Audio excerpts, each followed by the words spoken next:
ตัว Play นี่นะครับตัวนี้ Playblast นะครับผมจะใช้ตัว Playblast ตัว Playblast เนี่ยผมจะใช้ Play Preview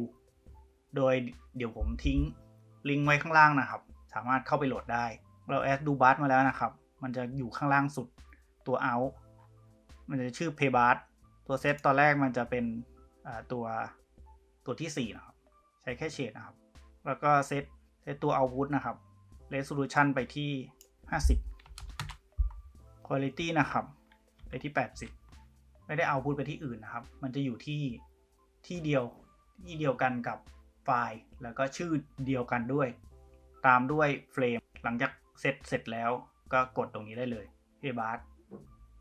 มันก็จะสามารถ play ได้พอเสร็จแล้วมันก็จะ play ขึ้นมาให้เลย